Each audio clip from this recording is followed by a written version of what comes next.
Shalom Bapak Ibu Saudara, kita melanjutkan studi kita kristalisasi masih di kitab Ayub, dan kita sudah ambil tema yang kedua tentang penderitaan. Jadi judulnya mengapa orang benar menderita, ya. Karena kita tahu Ayub itu menderita bukan karena dia itu berbuat salah. Walaupun sahabat-sahabatnya yang 3 sahabatnya itu menuduh ya seolah-olah Ayub terkena malapetaka itu karena dosanya. Karena Tuhan sendiri yang mengatakan demikian. Coba dulu saya ulangi dulu ya. Perkataan Tuhan tentang Ayub ya. Dikatakan di sini ayat yang pasal 1. Sebab tiada seorang pun di bumi seperti dia, ini perkataan Tuhan ya, yang demikian saleh, jujur, takut Tuhan, dan menjauhi kejahatan. Jadi penilaian Tuhan atas Ayub, dia itu seorang yang bahkan tidak ada seorang pun di bumi seperti dia ya, saleh, jujur, takut Tuhan, menjauhi kejahatan. Nah, ketika kita tahu ceritanya, ketika itu iblis berbicara kepada Tuhan ya, bahwa ya tentu engkau karena engkau berkati dia, makanya dia jadi saleh, ikut Tuhan, takut Tuhan, jauhi kejahatan. Coba dulu ambil itu semua ya. Akhirnya Tuhan bilang, Tuhan yang memutuskan itu. Oke lah, silakan ambil itu semua miliknya, tapi nyawanya jangan ya.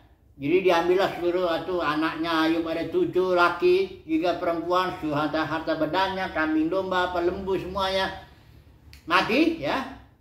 Dan Ayub, responnya Ayub saat itu, dia katakan gini, pasal 1 masih ayat 21, dengan telanjang aku keluar dari kandungan ibuku, dengan telanjang juga aku akan kembali ke dalamnya.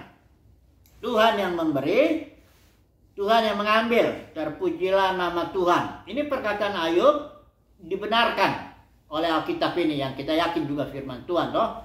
Di sini ayat 22 katakan, dalam kesemuanya itu, artinya seluruh respon Ayub itu, dikatakan Ayub tidak berbuat dosa dan tidak menuduh Tuhan berbuat sesuatu yang kurang patut. Jadi artinya perkataan Ayub yang mengatakan Tuhan yang memberi, Tuhan yang mengambil, itu benar. Memang begitulah. Tuhanlah yang memberi, Tuhanlah yang mengambil. Kemudian iblis datang lagi ya. Karena Ayub tetap mengikut Tuhan, nah dicobai lagi oleh iblis ya. Ya jelaslah, kalau ambil dulu kesehatannya, kira-kira begitu ya. Tuhan bilang silakan ya, kecuali ya, tentu nyawa nggak boleh ya. Setelah itu dibikinlah Ayub itu sakit, semacam bisul ya, perih, gatal dari batok kepalanya sampai ujung kakinya. Dan Ayub sampai garuk-garuk badannya itu dengan beling ya. Dan responnya Ayub itu di sini. Ketika istrinya bilang, masih bertekun engkau dengan kesalehanmu ya. Terus Ayub bilang begini ayat 10 ya. Apakah kita mau menerima yang baik dari Tuhan dan tidak mau menerima yang buruk? Alkitab mengomentari lagi nih perkataan Ayub. Dikatakan begini, dalam kesemuanya itu Ayub tidak berbuat dosa dengan bibirnya. Artinya perkataan Ayub itu benar ya, ketika dia sudah dihantam dengan penyakit yang itu, dia bilang begini, ya memangnya kita hanya mau nerima yang enak aja dari Tuhan, nggak mau terima yang buruk. Ya dengan kata lain, Ayub punya suatu pengertian bahwa segalanya berasal dari Tuhan. Entahkah itu yang menyenangkan, berkat, yang dibilang apa semuanya, harta benda, kekayaan dan sebagainya, maupun malapetaka ya yang menimpa berbentuk penyakit atau bahkan kematian atau kehancuran dan sebagainya. Ayub yang ngomong begitu, Tuhan yang memberi, Tuhan yang mengambil ya. Dan Alkitab membenarkan betul penilaian Ayub itu ya. Kita sudah bahas yang kemarin itu, banyak orang Kristen berpikir pokoknya yang baik itu dari Tuhan, yang jelek dari iblis. Nah, itu kita udah bahas. Kita sekarang mau bahas ini gini, jawaban Tuhan ya terhadap Ayub ya. Karena begini, sebenarnya Ayub nggak berbuat dosa. 2 pasal pertama itu Ayub sama sekali tidak berbuat salah. atas apa yang sudah dia mengalami. Yang pertama, malapetakannya itu habis seluruh anaknya, habis seluruh harta bendanya. Ayub memberi respon, Tuhan yang memberi, Tuhan yang mengambil. Alkitab bilang tidak salah Ayub. Kedua, dihantam lagi dengan penyakit dari ujung kepala sampai ujung kaki, bisul-bisul perih, gatal, sebagainya. Ayub masih juga tidak bersalah karena dia masih mengucapkan, masa kita hanya mau terima yang baik dari Tuhan dan tidak mau terima yang buruk.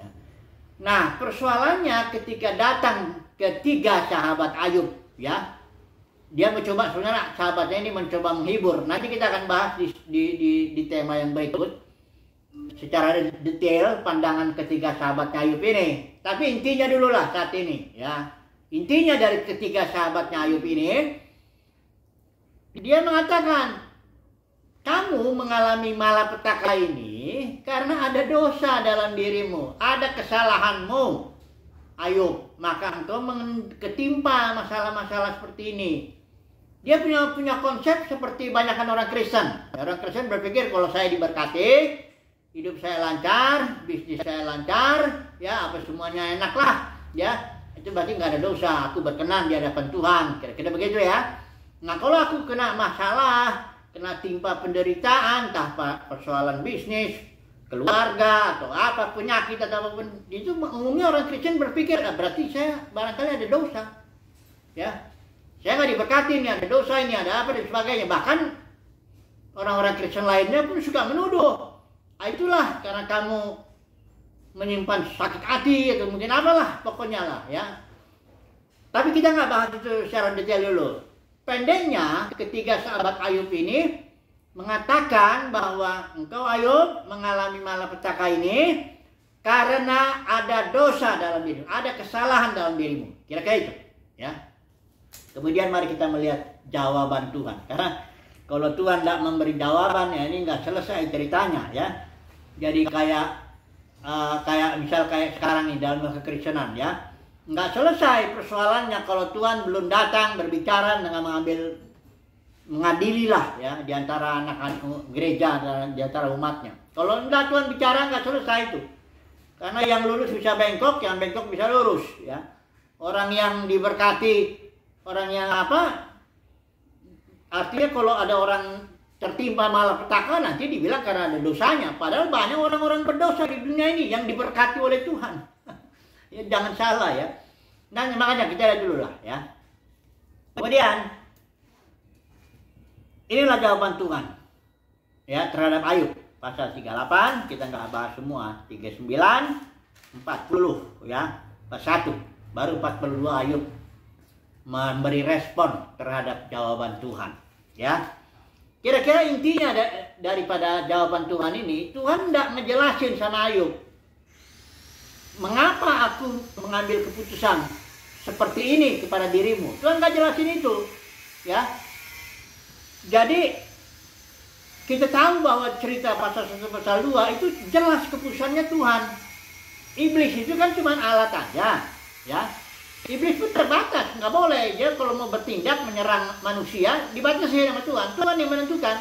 Jadi ketok palunya itu Tuhan, ya. Hanya pelaksananya itu setan, ya. Juga ada orang jahat di situ, ada orang Seba, ada orang-orang Kasdim dan sebagainya. Tapi yang jelas keputusan itu dari Tuhan, dan Tuhan itu pun bertanggung jawab, ya. Hanya ketika dia bicara sama Ayub, dia nggak jelasin sedikit pun. Saudara kalau baca ini, teliti baca, nggak dijelasin sedikit pun kenapa Tuhan bertindak seperti dia bertindak kepada Ayub. Nggak dijelasin sama Ayub. Tapi Tuhan tantangnya begini jawaban Tuhan nih. Perhatikan ya. Pasal 38 ayat 2. Tuhan bilang begini sama Ayub. Ini jawaban Tuhan dari dalam bara kepada Ayub ini, ya. Pasal 38 ayat 2. Siapakah dia yang menggelapkan keputusan dengan perkataan-perkataan yang tidak berpengetahuan? Artinya, Tuhan selalu mengatakan begini, akulah yang mengambil keputusan, engkau mengalami malapetaka seperti yang kau alami. Tapi kenapa engkau menggelapkan keputusan? Artinya protes dengan keputusanku. Mengapa engkau protes dengan apa yang sudah kuperbuat. Kira-kira begitu Tuhan tantang sama si Ayub. Ya. Kemudian di pasal 39 ayat yang mana ya? Oh, ayat 39 ayat yang ke-35. Tuhan lagi bilang begini. Apakah si pengecam Ayub jadi karena sebenarnya karena ketiga sahabatnya itu nyerang Ayub, ya, sehingga Ayub membela diri dengan menuduh Tuhan bahwa Tuhan tidak adil menyerang seperti ini. Tadinya nggak begitu sebelum datang tiga sahabatnya, belum. Ayub itu masih memberi respon yang benar ketika dia ditimpa malapetaka. Hanya ketika datang sahabatnya ketiganya itu yang nyalain dia. Nah, disinilah Ayub akhirnya membela diri, bahkan sampai tingkat memprotes keputusan Tuhan, mempersalahkan Tuhan. Mari kita lihat dulu jawaban Tuhan yang kedua ini ya. Dikatakan gini, apakah si pengecam hendak berbantah dengan yang maha kuasa? Jadi jawaban Tuhan tuh, apakah engkau mau berbantah sama aku? Itu aja. Enggak dijelasin. Tuhan enggak jelasin sama sekali kenapa aku berbuat begitu kepadamu. Enggak dijelasin. Pokoknya apakah engkau mau berbantah sama aku? Itu aja. Kemudian yang ketiga lagi Tuhan jawab lagi begini sama Ayub ya. Apa ayat pasal yang ke-40 ayat yang ketiga. Apakah engkau hendak meniadakan pengadilanku, mempersalahkan aku supaya engkau dapat membenarkan dirimu? Ini kata Tuhan kepada Ayub. Ya. Ini kalau istilah pengadilan itu di sini istilah Ibrani itu mispat, artinya penghakiman. Ya. Tuhan memang menghakimi Ayub ya dengan tindakannya yang agak aneh sebenarnya ya. Dibikin Ayub menderita. Ya, sengsara luar biasa itu penderitaannya. Tapi Tuhan nggak coba-coba jelasin, begini loh Ayub, aku tuh berbuat begini karena gini. Nggak ada itu. Tuhan nggak berikan penjelasan. Ya, dia hanya malah dia tantang gini, apakah engkau hendak meniadakan pengadilanku atau penghakimanku, mempersalahkan aku supaya engkau dapat membenarkan dirimu. Nah, setelah dikasih dulu pembukaan seperti itu, ya artinya Tuhan tuh menjawab Ayub, engkau kenapa berbantah dengan aku? Satu. Kenapa engkau menggelapkan keputusanku? Dua. Kenapa engkau meniadakan pengadilanku atau penghakimanku? Itu aja jawaban Tuhan. Barulah kemudian Tuhan menantang Ayub dengan begini. Pertama ditantang pengetahuan Ayub. Engkau mau bantah aku, engkau mau meniadakan keputusanku, engkau mau mencela kira-kira penghakimanku. Tuhan tanya gini, ya. Di mana engkau ketika aku meletakkan dasar bumi? Ya, ini soal pengetahuan yang ditanya sama Tuhan ya. Siapa yang telah menetapkan ukuran ini? Banyak ini ya. Kira-kira intinya pendeknya pengetahuan Ayub ditantang. Ya tentulah nggak tahu lah Ayub. Ya di mana engkau ketika aku meletakkan dasar bumi? Ya Ayub ya belum ada. Jadi memang Tuhan menekankan dalam beberapa ayat ini. Istilahnya ya, kamu kan nggak tahu apa-apa. Kira-kira begitu. Ya. Kamu itu nggak punya pengetahuan Ayub, dan engkau jangan protes aku. Gitu kira-kira ya. Kemudian yang kedua Tuhan bilang, ayat 31 ini ya. Dapatkah engkau, ini kekuasaan Ayub yang ditantang sekarang. Yang tadi pertama pengetahuannya, hikmatnya, pengertian Ayub ditanya. Nggak bisa jawab Ayub. Kemudian yang kedua ditanya lagi, engkau punya kuasa nggak? Pertanyaannya begini, dapatkah engkau memberkas ikatan bintang Kartika dan membuka belenggu bintang belantik? Bayangkanlah, apa yang bisa dia Ayub buat? Bintang aja udah nggak mungkin kita datangin. Bintang itu kan kayak matahari, panasnya minta ampun, disentuh aja nggak mungkin ya. Tuhan lagi tanya, dapatkah engkau menerbitkan mintakul burus pada waktunya ya, memimpin bintang biduk dengan pengiring-pengiringnya? Dikatakan lagi, Tuhan tanya lagi, dapatkah engkau menyaringkan suaramu sampai ke awan-awan sehingga banjir meliputi engkau? Berkali-kali Tuhan bilang, dapatkah engkau melepaskan kilat sehingga sabung menyambung sambil berkata kepadamu, ya. Jadi setelah Tuhan menasihatkan lah tuh, mengatakan kepada Ayub, kau jangan bantah keputusanku, kau jangan meniadakan pengadilanku atau penghakimanku, kau jangan menggelapkan itu, ya, keputusanku itu. Tuhan tanya, kau punya pengetahuan nggak? Ayub nggak bisa jawab. Engkau punya kuasa nggak? Kekuasaan Ayub yang nggak ada juga.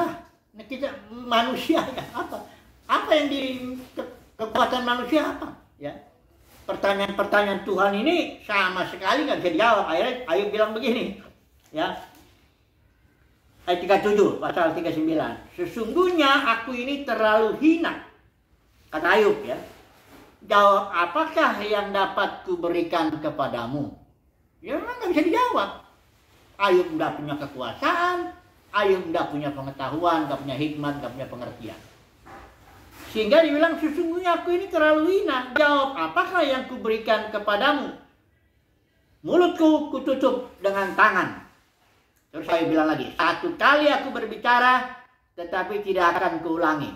Bahkan 2 kali tetapi tidak akan kulanjutkan. Nah, jadi setelah Tuhan tantang Ayub, ya, kenapa engkau protes kepadaku, kepada keputusanku? Mengapa engkau mau berbantah dengan aku? Mengapa engkau mengecam aku, mempersalahkan diriku supaya kau benarkan dirimu? Setelah itu nggak ada yang mampu Ayub berbuat apa-apa. Sebenarnya di sini pasal 40 Tuhan menantang lagi. Bersiaplah engkau sebagai laki-laki. Aku akan menanyai engkau dan engkau memberitahu aku. Sebenarnya udah nggak sanggup Ayub. Tapi Tuhan bikin sekali lagi, ya, pertanyaan-pertanyaan yang lebih, artinya sama sekali nggak bisa mampu lah Ayub menjawab. Kemudian setelah Tuhan berbicara lewat badai kepada Ayub, pasal 42, Ayub bilang, hanya dari kata orang saja aku mendengar tentang kau, tetapi sekarang mataku sendiri memandang engkau. Kemudian dia bilang, oleh sebab itu aku mencabut perkataanku, dan dengan menyesal aku duduk dalam debu dan abu. Jadi kelihatan di sini setelah Ayub berhadapan langsung lah, katakan, dengan Tuhan. Dia kenal Tuhan itu dari kata orang, pengenalannya tingkatnya pengenalan kata orang. Kata orang Tuhan itu baik, kata orang Tuhan itu begini begitu, kata pendeta kalau sekarang begini begitu begini. Tapi Ayub sendiri belum berhadapan langsung dengan firman Tuhan, Tuhan berbicara sama dia belum.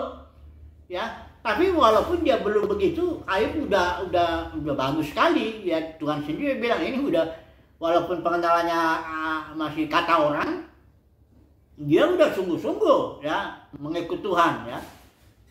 Tapi ya itu ternyata setelah dia ditimpa malapetaka dan dipersalahkan oleh sahabat-sahabatnya, nah dia langsung protes kepada Tuhan.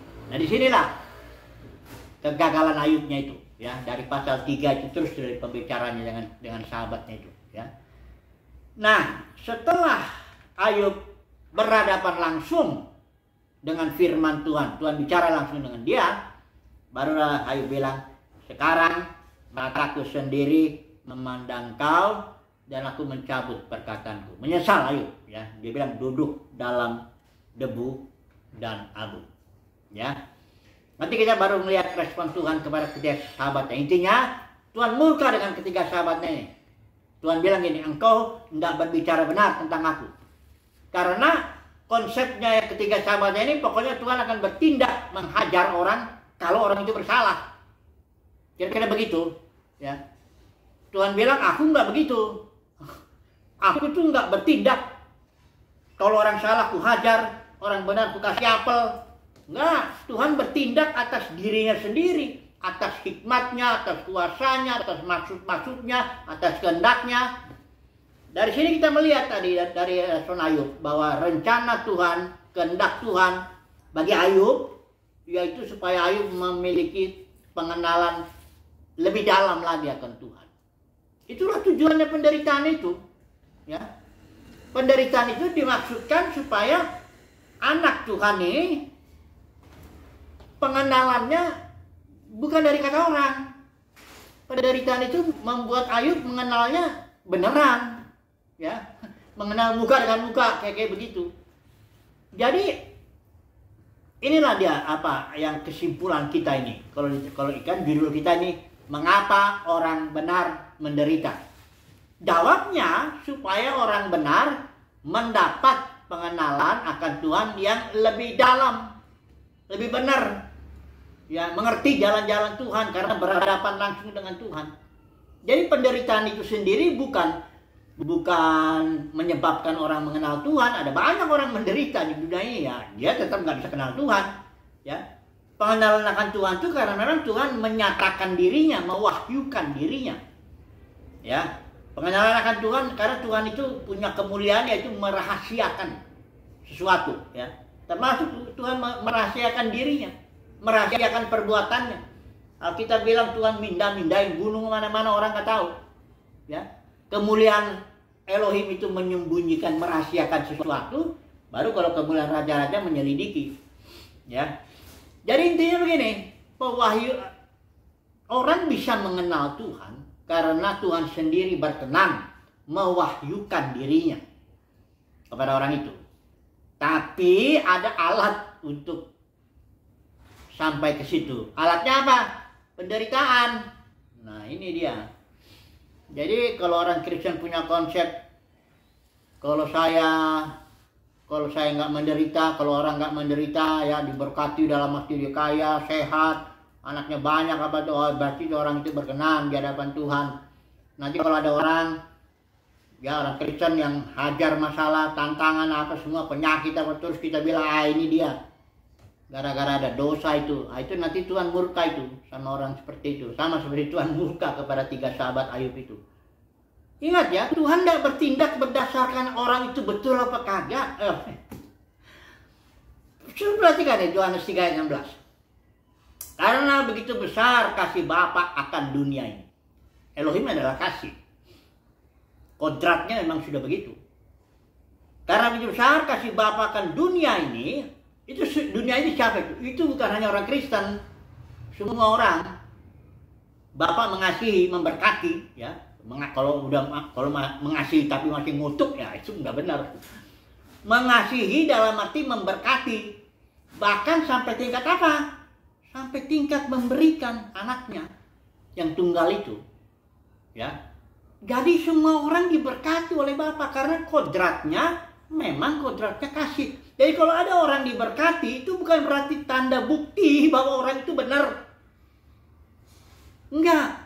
Orang diberkati karena memang itu bukti bahwa Elohim itu kasih. Apa Tuhan itu mengasihi, Tuhan Yesus itu memberikan Tuhan Yesus kepada dunia ini ketika manusia itu benar? Ketika manusia itu ikut Tuhan? Enggak kan.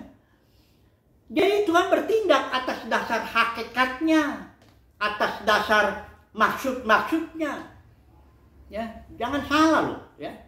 Banyak orang pikir kalau orang sekarang gini, ada juga orang Kristen yang lebih konyol lagi kalau menurut saya. Kalau kita kaya itu tanda kita diberkati katanya,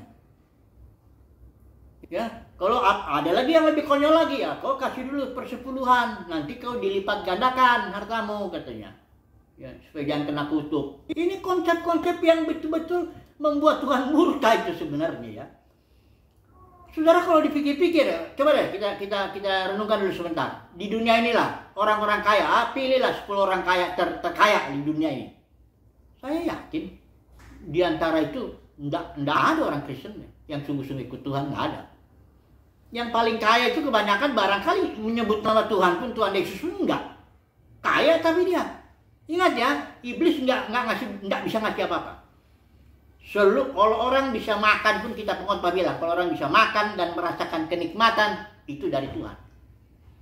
Kenikmatan seks, kenikmatan musik, kenikmatan mendengar, melihat pemandangan, kenikmatan apapun juga itu dari Tuhan. Iblis itu cuma makhluk binatang yang diciptakan Tuhan, itu cuma bisa bikin, kayak orang makan bisa nikmat dari Tuhan nikmatnya. Tapi kalau mencuri makanannya, itu bisa iblis mencobai ya, dari kedagingan orang itu juga. Jadi kita harus jelas lah ya di sini ya. Mengapa kalau ada orang menderita, ada apa semuanya, apalagi orang Kristen ya, orang yang ikut Tuhan sungguh-sungguh, kok dia hidupnya kok susah, ya, penyakitan, rumah tangganya banyak persoalan, bisnisnya kalau dia punya bisnis juga nggak lancar, macam-macam lah. Saudara jangan langsung berpikir, ini dia berarti ada dosa, dia ini barangkali ada begini. Hati-hati itu. Karena Tuhan menggunakan penderitaan untuk mewahyukan dirinya, memperkenalkan dirinya. Coba dulu kita baca dulu 2 ayatnya sebagai penutup barangkali ya. Perkataan Paulus ya, dalam surat Roma lah kita baca dulu ya. Ayat 17 ya, pasal 8 ya. Jika kita adalah anak, maka kita juga adalah ahli waris. Maksudnya orang-orang yang berhak menerima janji-janji Tuhan, yang akan menerimanya bersama-sama dengan Kristus, yaitu jika kita menderita bersama-sama dengan Dia, supaya kita juga dipermuliakan bersama-sama dengan Dia. Jadi Paulus mengaitkan antara penderitaan yang dialami anak Tuhan dengan kemuliaan yang akan datang kemudian. Selanjutnya dalam surat 2 Korintus juga pasal 4 ya, ini juga ditulis begini. Sebab penderitaan ringan yang sekarang ini mengerjakan bagi kami kemuliaan kekal yang melebihi segala-galanya, jauh lebih besar daripada penderitaan kami. Di sini Paulus mengaitkan bahwa penderitaan seorang orang Kristen yang ikut Tuhan itu dijadikan alat bagi Tuhan, oleh Tuhan, untuk memberikan kemuliaan yang jauh lebih besar lagi. Ya, itu sebabnya ini ada seorang namanya Richard Wurmbrand. Dia ini pendeta tadinya, tapi dia biasa-biasa aja. Kemudian dia tangkap oleh orang komunis, ya, pemerintah komunis ya, Rumania dia tinggal di situ. Di penjara 14 tahun. Wah, penderitaannya itu luar biasa. Ini sebenarnya tulangnya patah, sudah belasan patah tulangnya. Dokter bilang ini mestinya dia udah mati di beberapa tahun yang lalu. Dia pindah ke Amerika dan bersaksi di situ. Dia bilang begini, ya, penderitaan itu suci, dia bilang, ya, jangan buang sedikit pun. Karena melalui penderitaannya lah Richard Wurmbrand bisa begitu diangkat Tuhan dengan pelayanannya, The Voice of Martyr itu seluruh dunia itu. Ya, dan dia meninggal umur 92 tahun ya. Jadi dia bilang, bahkan dia bilang gini, begitu dalam dia cinta sama Tuhan, dia bilang gini, seandainya pun Tuhan memenggal kepala saya akan tetap mencintai dia. Nah itu kan, itu akibat penderitaannya itu, dia jadi begitu dalam dia mengenal Tuhan.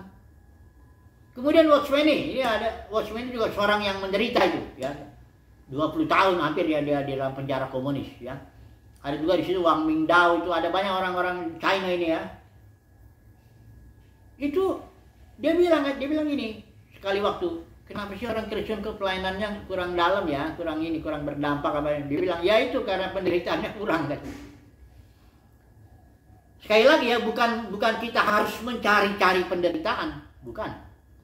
Yesus saja nggak cari penderitaan. Jangan saudara pikir Yesus datang itu ke dunia karena dia suka disalib. Bukan, Yesus itu suka akan kehendak Bapa. Di Taman Getsemani kan jelas itu perkataan Yesus itu. Biarlah cawan ini lalu daripadaku, ya Bapa, tapi jangan kehendakku, melainkan kehendak-Mu lah yang jadi. Kalau ketika Yesus itu mikul salib itu karena dia melakukan kehendak Bapa, karena dia menyukai kehendak Bapa. Itu di surat Ibrani juga bilang, aku suka, I delight to do thy will. Aku suka kehendak-Mu Bapa. Aku melakukannya, dan ternyata kehendak Bapa sebagaimana Yesaya 53 bilang meremukkan Yesus. Jadi Yesus itu menderita bukan karena dia suka menderita. Dia menderita di kayu salib karena dia sedang melakukan kehendak Bapa dan suka akan kehendak Bapa. Gitu ya. Saudara dan saya jangan cari-cari penderitaan lagi. Orang gila apa kita mau cari-cari penderitaan supaya kenal Tuhan gitu? Enggak. Tapi kita kalau datang penderitaan itu, nah kita harus belajar dari Ayub. Kasih respon yang benar. Tuhan yang memberi, Tuhan yang mengambil. Emangnya kita mau terima yang enak aja, nggak mau terima yang nggak enak, gitu. Nah ketika kita memberi respon yang benar, tidak mempersalahkan Tuhan, karena semuanya berasal dari Tuhan loh. Jangan bilang ya kalau menderita dari iblis, kalau senang dari Tuhan. Nah, itu dualisme. Dia yang udah ngomong itu yang. Kita belajar respon seperti Ayub. Ya. Ternyata nanti kita lihat bahwa penderitaan itu menjadi alat di tangan Tuhan untuk Tuhan mengungkapkan dirinya. Sehingga pengenalan kita lebih dalam lagi. Haleluya. Amin.